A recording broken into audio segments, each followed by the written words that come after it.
Now, folks, because it's so basic to our everyday lives, the generation and distribution of electricity in Ireland is of interest to people. And I have a lot more viewers here, a lot of new viewers, and they do ask me to explain this whole thing about the wind energy, the renewable energy, and why it's a pyramid selling scheme. And I have to try and facilitate those. Now, one of the way I normally do it is I put those type of videos up on Rumble and I link them underneath here. But for some reason, maybe somebody could tell me, my viewers will not watch me on Rumble. They will not watch me on Rumble, where I could get 3,000 views on YouTube, even though I link it and all, and be lucky to get 4 on Rumble. I don't know why that is. I think the modern big screen television is designed to do YouTube. It's built into it, whereas Rumble is not. That's only my guess. Okay. Now, whether we like it or not, an electricity supply is vital. If the mains electricity gets cut off here, and I see a pole up the fields there, a bit damaged by the wind, I would have no mains electricity. That'd mean I'd have to have a generator out here. I'd have to go out and start it up when I need electricity, and it'd be rattling out there when I'd be making videos and things. So the mains electricity is very handy, and so it's a vital service. We can't live without it anywhere. Now, this video here again is electricity generation and distribution part 2. I made one before, but this is part 2. Just note the difference. And this is the 12th of December 2024. And I've been asked to describe Eamon Ryan's engines, Eamon Ryan's MAN engines. I didn't mention Roddy O'Gorman's MAN. You could be getting into sort of dodgy territory there. He's kind of him. His MAN, I can't say much. But anyway, MAN is the name of a diesel engine made in Germany. There's no need for me to be specific about what it means. They're great makers. They make unbelievably high quality diesel engines. The diesel engine gets its name from Rudolf Diesel, a German engineer and inventor. He invented the engine. He realized that you didn't need a spark plug. If you injected diesel into the engine when the piston was on top dead center, it would burst into flames and fire the piston. And so you got the diesel engine. You'll get an explanation there online. There's no point for me to say. But they have to be heavier than a petrol engine. The compression ratio is heavier. The noises and the performance on them is different. The petrol engine tends to race and buzz along. It's a buzz like an airplane up in the air. It buzzes like that's a small aircraft, whereas the diesel engine sort of purrs. So the diesel engine has more torque, and there is no more refined article in the world, in my opinion, than the 4-stroke diesel engine.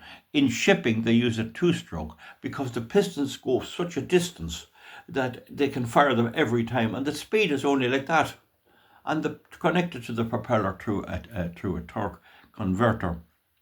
And they can go in reverse too. And most of those are 2-stroke. Now, a MAN, you could put 15 men, one on top of the other, up on top of the engine. They're there online. Some of them have 32 cylinders. And some of them, you can stop it, take the cylinder off and run it with the other cylinders and get any repair done to that particular cylinder. They're mostly 2-stroke with a side port to let out the gases. Anyway, we needn't go there. Some of them can burn heavy fuel oil. The oil doesn't have to be too refined. But the other type is the diesel oil we use is distillate oil, they call it. It's distillate oil. And then paraffin or home heating oil is a slightly different cut of the distillation, and it has a unique smell that used to be of the old TVO tractors. In any event, the generation of electricity in Ireland was done, the cat is playing up here, was done by a big boiler, like a steam engine boiler, and it had to be the water had to be heated up, and then it drove a big turbine, a steam turbine, and then it was condensed down the far side. Now, when you hear about all these power stations being near sources of water, just like distilleries, they're near sources of water, much of the water is not used to make the whiskey, or much of the water is not used to raise the steam. The water is made to cool it down. So you put in the energy one place, you heat it up, you put it through the generator. Cat's gone mad here. You put it through the generator, and it comes out the far side, and you cool it down using the water of the river or the lake or the sea or whatever. Okay, so there's no connection between the water doing the cooling and the water doing the work. The problem with condensing steam turbines and condensing steam systems is you can't just turn them on and off. You can't just switch them on and off. It takes 9 hours to get the heat up, and it takes them 10 or 11 hours to cool. And if you start putting them on and off from cold to hot, the boiler will not last as long because it's subject to constant stressing. So as you build up the steam in a boiler, you stretch all the steel and it gets to a certain point and you leave it there. You don't do this to it. If you start doing this heating and cooling, it will work harden. I don't know if you understand the concept of work hardening. And you do it when you try to break a nail. We say you have a piece of wire and you do this. You know the way you do this? That's work hardening. It will eventually break. That's what you keep doing. You keep doing this with a piece of steel and it'll break off. I do it all the time when I can't find the pliers. That's work hardening. So you'll damage the boiler. Now, so what they do then is they use coal, oil or gas to boil the water, turn the generator and recycle the water again, the clean water back through the system, and they keep doing that. Then the next system is the open cycle gas turbine, which is a turbojet engine, the jet engine of a big jumbo jet, and it has a spindle in the middle and it's connected to a shaft, and that drives the generator. And it's quite good, but it takes about 15 minutes to get it started up and all from cold, because there are blades inside in it. Now, I can't find something here to give you an example, but we'll say here's the top of it. I think there are blades inside going around, and they have to be heated up generally to a certain amount. If you had this part here cold and the blades hot, the blades would expand and they'd get caught going around here. You understand? The blades would get caught. So you have to bring it up to speed equally. There's only 0.4 of a millimeter between the end of the blade here and the casing. Understand? Very, very small, because the closer they are, the more efficient they are. So they're not just switch on and switch off job. Now, all engines suffer a bit from that. So they have the open cycle gas turbine driving it at 35% efficiency, and that's that. End of story. Let the exhaust go up in the air. The other thing then is bring a pipe from the open cycle gas turbine to another tank, to another boiler, and let the hot fumes run through the boiler, boiling the water in the boiler. And that is subject to the very same conditions as the one driven by coal. You can't just do this to it.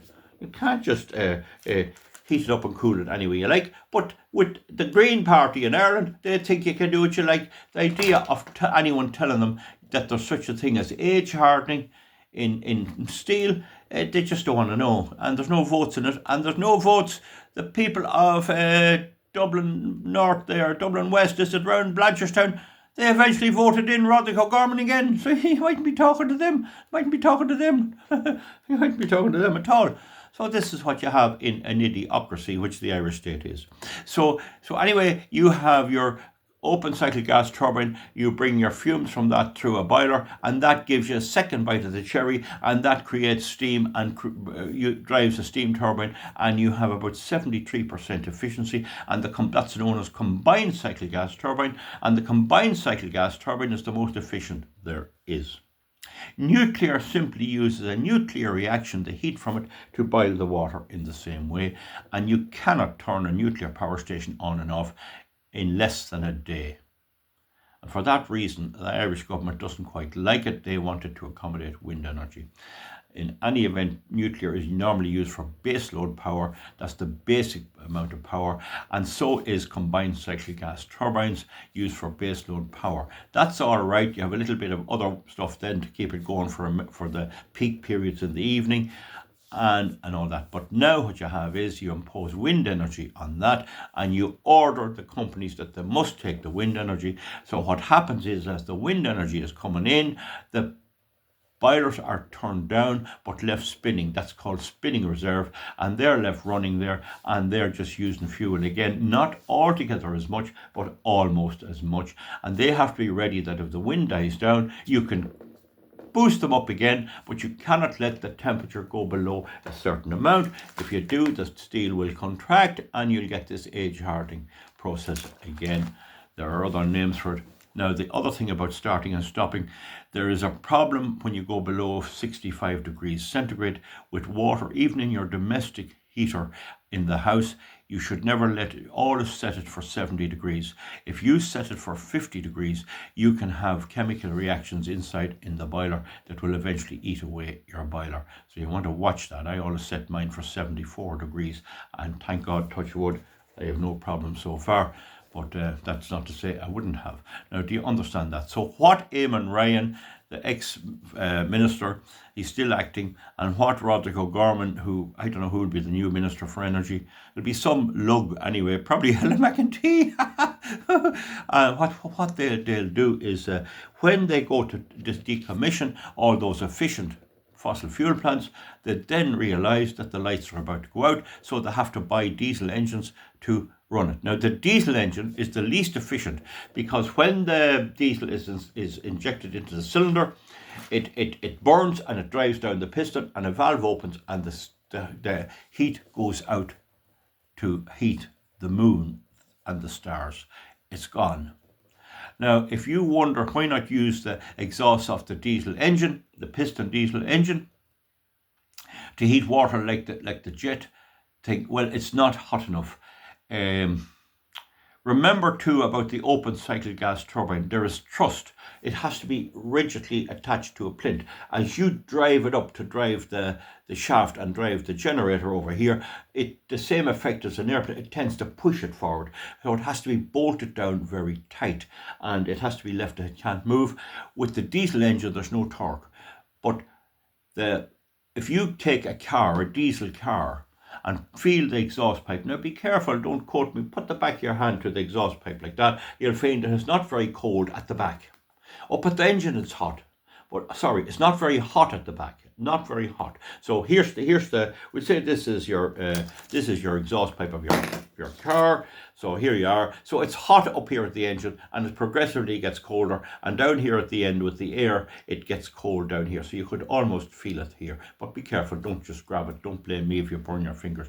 Be careful. Now, with a tractor exhaust, an ordinary tractor, the ordinary old type tractor, when you put your hand on it, it would burn you. You cannot feel the exhaust touch it like that because it's too hot. It'll burn your clothes. But that's not enough to heat water in a combined cycle system. So you get only one bite of the cherry with the diesel engine.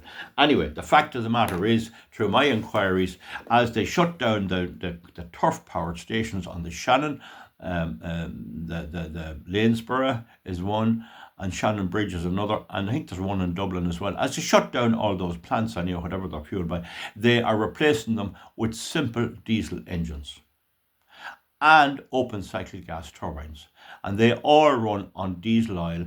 The open cycle gas turbine can run on gas or diesel oil, whichever you have, but they don't always have gas, so they're trying to use the gas network in the country to drive them.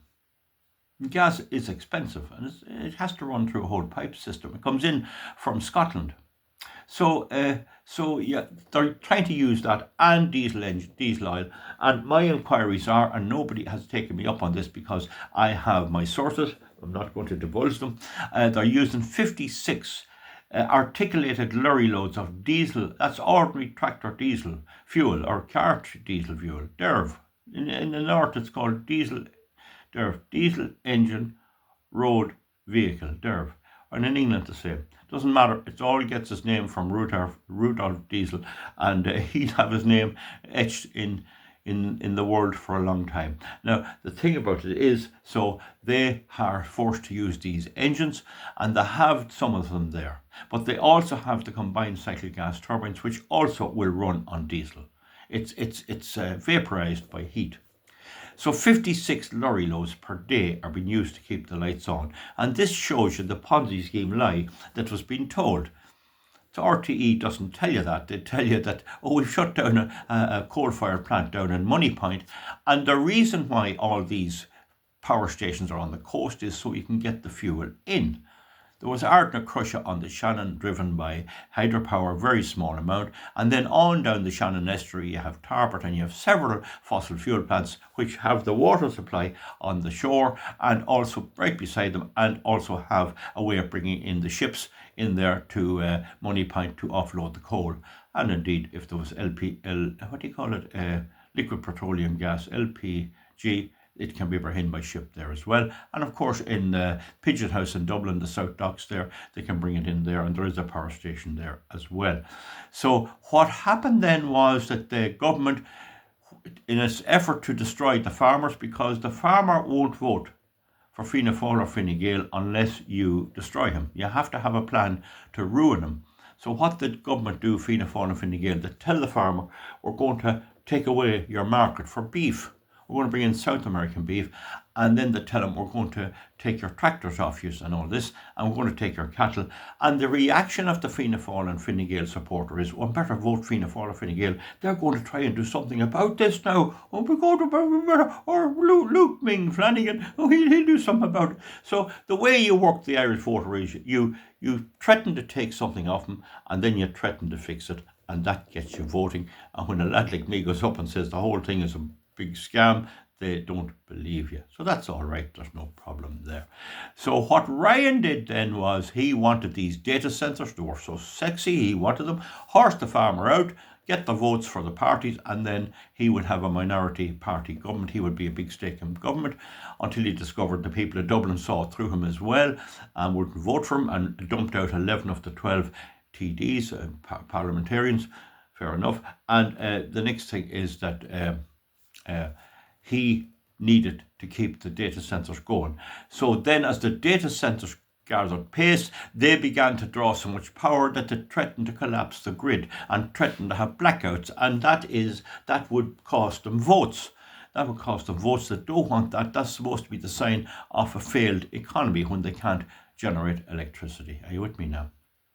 So he looked round and he got on to the various engine suppliers, because the diesel is the simplest, is the handiest. If you go to many hospitals, many big buildings, many Garda stations, they have a standby diesel generation, so that when the electricity goes out, a signal goes to the engine, it heats the heater plugs for 5 or 6 seconds, and then it turns the engine and the engine cuts in, and you have a single phase supply there. Again, going back to my videos, you'll understand the difference when you view them, and you have your single phase supply. So he decided to go for diesel engines, and he paid 10 million for 11 MAN diesel engines. These are massive diesel engines, and contrary to what people believe, and I have tried it with a Petrol's diesel engine, if you squirt anything other than petrol into the intake, just have a syringe and inject diesel oil, heavy fuel oil, paraffin oil, vegetable oil for cooking, it'll run. I might do a test on that, but it's a bit of a job getting it set up. It'll run on any of those in through the intake. I don't like doing it to my tractor in case it might have an effect, but we might give it a go at some stage. But anyway, it'll run on anything. And some of these MAN diesel engines are designed to run on gas. The compression ratio is such that you can let gas into the intake and it'll run. Now, how efficiently they'll run, I don't know. I won't go there, but they can. But anyway, these MAN diesel engines were designed to run on diesel fuel. I would say a litre would last them about 30 seconds, maybe 33 seconds. You'd need 10 litres to run it for a minute, I'd say. Massive pistons. And I think there's 32 pistons in some of them. They're big stationary engines. They're unbelievably good kit. I love MAN diesel engines, even the smaller ones. But anyway, they bought them anyway at 10 million. They were shipped to Dublin. And when they were shipped, Ryan, the idiot, and his other green Fianna Fáil and Fine Gael idiots realised they had to get them to the data centres, which were based on the north part of Dublin, the north side of Dublin. The north side of Dublin. And then they thought they had nothing to do, and he walked them across, pulled them across the Westlink Bridge. But the Westlink Bridge is designed, it has struts. Now, in engineering, a tie is something that pulls. So if you're pulling like that, that wouldn't make a good tie. It's just tie if you pull. But if you compress like that, that's a strut. and a lot more. There's a lot more strength in some products. Like cast iron is great in compression, but when you go to pull it, it breaks straight away. So anyway, that Westlink bridge is designed for 180 tons. There are two rows of it. There's one road going this way, built first, and then there's another one like that, and they run parallel, and they're independent of each other. And so you have tickets. 3 lanes going that way and 3 lanes coming that way, and they're independent. They may be linked across by some type of a tie-up, but that doesn't matter. In any event, they're designed for a maximum weight of 180 tons. So you get a heavily loaded lorry weighing, with say, 50 tons, and there's 2 of them. It's designed so that there can't be any more than 3 between the struts, between the uprights, between the struts, and so it's safe enough. Now, even yet, if you're bringing heavy loads on those, you have to notify them, you have to get permission, and it has to be organised, and they do it mainly at night. So that's the thing, you just can't bring any weight across. But if for normal traffic, it's all right. But they're set to operate at 180 tons. In reality, they'd probably stick 200 tons safe enough. But beyond that amount, there's a danger that the struts would push down on their foundation, something would crack. And of course, if the Westlink bridge fails or has a problem, it's an unbelievable economic disaster for Ireland. For the Westlink Bridge, for those of you who don't know, carries the M50 circling Dublin, and it's a toll road.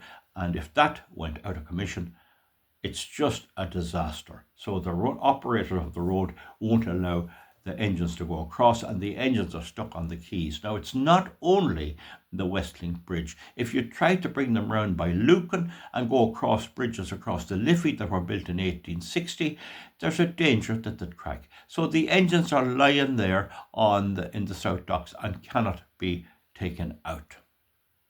Now, the question is, how could you do it?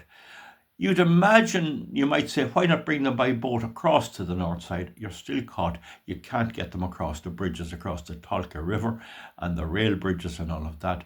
They hadn't the brains to think of this. And this is what we have elected back in. This is why you'll never see a children's hospital.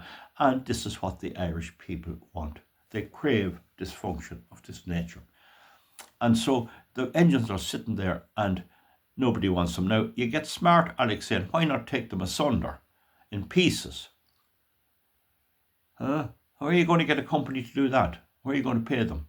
Would Eamon Ryan himself, now that he's retired, try to do it? Take one engine at a time and get the pieces asunder and put it back together. I wish you luck with that. You'd have to take the casing of it, the cylinder block, which would probably still weigh maybe 100 tons. So you're already getting tight, but you probably could take it across in bits and pieces. But the cost of doing that would run into, the cost 10 million. In my ballpark figure, billions and billions. Where would you get a technical crowd anywhere to do it? This is what is essential, however, and I know you may feel very annoyed. How can this be? The Irish voter won't vote for you unless you promise. You don't have to deliver. All he wants is promises. And you note in the recent election, there was no promise on the Children's Hospital, because at this stage, when you promise something that you can't deliver over 8 years, well, or whatever period it is, well, people begin to ask questions. So they just left it out, and the people are perfectly happy to see their children sick, sore, and in some cases dying, and having to go abroad to get the treatment they desire. They will vote the way they always did, irrespective of whether they get a children's hospital or not. And you notice in my videos, I tend to give you the exact workings of the machine. There's no doubt my appraisal of how machines work is accurate. But how people work and how groups of people work and how democracies work is also relatively accurate. It's not as fine a science, it's not as an exact science, but it's a reasonably good science. We proved in the election that Paddy the Irishman will never, ever change his vote for prosperity or for common sense or for truth. He wants lies. The bigger they are told to him, the more he likes them. And that includes the farming community, who should know better. But this is the reality. and we should build this into everything. And children, your children growing up, even if they stay in Ireland, it does them no harm to be informed about this dysfunction in our country. We have the best country in the world, but it's the most miserable because of our ignorance of our people. These are people you meet in the street, and they're people you meet everywhere, and we can't deal with it.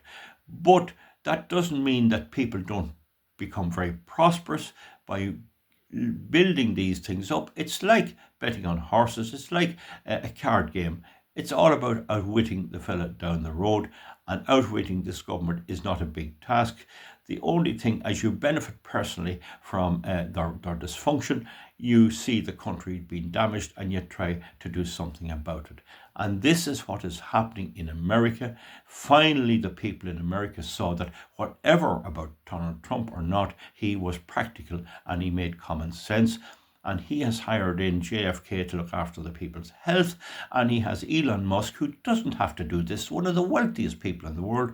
But in the same position as me, Elon Musk cannot bear to see such a fine country as the United States going down the tubes with left-wing Kamala Harris ignorance.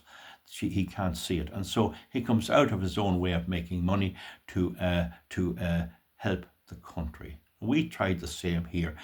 I would have to guess you'll never change Paddy the Irishman. He is as thick as the donkey stuck it in the bog. You can neither lead him nor can you drive him. You can't do anything with him. He's stuck in his ways. Can you imagine that down in County Monaghan, people who knew me said they'd vote for me? And over in Cavan and over in West Cavan, I can't say exactly, and in Cavan Town, people whom I know there voted for me, number one. And instead of walking out, they went and voted for their party, the traditional party, knowing full well that when they voted for Val, if Val didn't get near the required number, their vote was not wasted and it went to Fianna Fáil and Fine Gael and Sinn Féin. When you see that type of organised ignorance and that organised and semi-literate belligerence,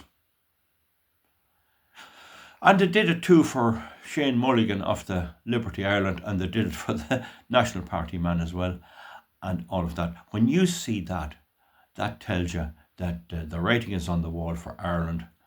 Whether we should stay here, I don't know. Whether Irish young people should stay in this place, I don't know. I see Europe collapsing. I see the only hope for the Europeans is to move to the United States. There's always the danger that the Libs would come back there, the Liberals would arrive back into the United States. But I think that when Trump gets running the show and they see how they were fooled, they will probably keep voting for Conservatives long after Trump is gone from the scene. And that's just the situation. We're just appraising it. We're just giving it to you. Imagine Eamon Ryan buying 10 million in diesel engines and never even thinking how he could get them out from the ship and get them to the point they were needed, which is somewhere up around the north side, up there around Broadstone, or up there somewhere in the north part of Dublin. Maybe around Castleknock, maybe around Malahide. The exact location I can find out, but it doesn't really matter. He hadn't the brains to understand, and neither had anyone in government, that you just can't bring a 500-ton engine. It's 480 tons weight. 480 tons weight. You can't bring a 480-ton engine across a bridge designed for 180 tons, and that bringing it in the middle of the road is of no benefit at all, and also that having it on a big tray where it's spread out still does not get over the fact that the bridge is carrying away above its design weight, and if it collapses, you would have death and you would have destruction of the bridge, which would take years to fix. So that's the situation in Ireland, folks. I don't like to do down my country, but we have to understand that we are quite an ignorant race when all comes to all, and we have to try and make fun of it, but there you have. And then we're connected to the European Union with a crowd of nanny women, they'll be running a kindergarten, calling the shots, and that's going down the drain. France is gone, Germany's gone, I hate to say it. I told you so. You have to admit it. Good luck. We'll see you back for something else. And that explains the engines and the whole situation and explains our people. Because ultimately, it's the Irish people who do this. Because the Lecker Ryan wouldn't get in. Imagine Roderick O'Gorman got elected in Dublin West. Imagine that. That fella getting away. That's what you're up against, and that's the fact. Give me a thumbs up or a thumbs down. That's a very long video, 30 minutes. I'll not be making any like that again. Good luck. Bye bye.